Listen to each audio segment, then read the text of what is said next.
اکثر علماء غریب کیوں ہوتے ہیں؟ حضرت حکیم الامہ رحمہ اللہ تعالی نے اس کا جواب دیا ہے، فرمایا اللہ کی منشا یہی ہے کہ علماء کی تعداد غریب ہو، کیونکہ علماء پیغمبروں کے وارث ہیں، اور پیغمبروں میں مالدار آپ کو 2-4 پیغمبر ہی ملیں گے، سارے پیغمبر کیا تھے؟ غریب۔ سلیمان علیہ السلام مالدار تھے، داؤد علیہ السلام مالدار تھے، اس کے علاوہ تو ہمیں کوئی پیغمبر نہیں ملتے جن کو اللہ نے دولت دی۔ نوح علیہ السلام کو غربت کے طعنے دیے قوم نے، ہے بھائی۔ ابراہیم علیہ السلام تو ہجرت کر کے پورا ملک چھوڑ کے چلے گئے، صحیح ہے نا، غربت ہی غربت۔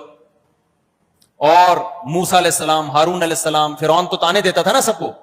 اور محمد صلی اللہ علیہ وسلم جو پیغمبروں کے سردار ہیں، وہ تو سید المساکین تھے، مساکین کے سردار تھے۔ 40 سال اس دن گھر میں چولہا نہیں جلتا تھا۔ تو حکیم الامہ نے فرمایا اس سے پتہ چلتا ہے کہ جو بھی مذہبی مقتدا اور لیڈر ہوتے ہیں ان میں میجورٹی اللہ کی منشا ہے کہ غریب ہی رہے گی، اس لیے اپنی غربت پہ آپ اب راضی ہو جاؤ۔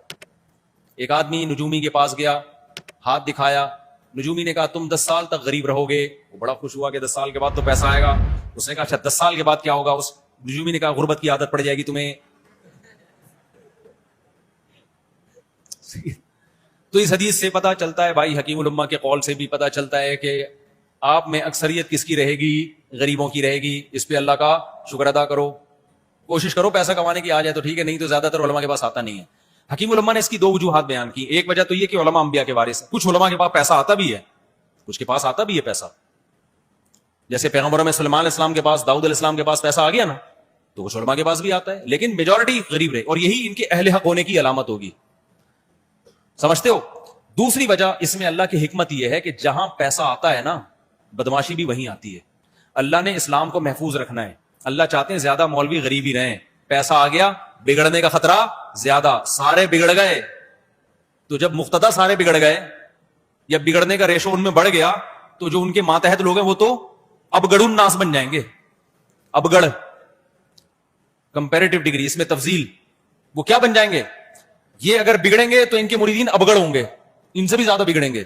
اللہ میاں نے کہا کہ ان کو پیسہ دو ہی نہیں مولویوں کو، تاکہ یہ تمیز سے جا کے نماز پڑھائے، مسجد سنبھالے، اذان دے، مدرسے میں بچوں کو پڑھائے۔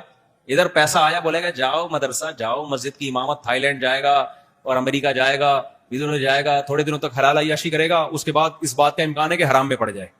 تو اللہ میاں نے کیا کہا کہ بھائی مولویوں کے پاس میں نے اپنا مذہب بچانا ہے، زیادہ تر مولویوں کو پیسہ نہیں دینا تاکہ یہ دین میں جتے رہیں۔ پیسہ جب آتا ہے تو بھائی نماز پڑھنے کا دل نہیں چاہتا، پیسہ جب آتا ہے تو بھائی پھر کیا ہوتا ہے پتہ ہے نا آپ کو، پھر مدرسے کو ٹائم دینا، یہ سب چیزیں پھر آدمی کو بوجھ لگتی ہیں۔ تو ایک حکمت یہ بھی ہے، تو اس پہ اللہ کا شکر ادا کرو کہ اللہ نے علماء کو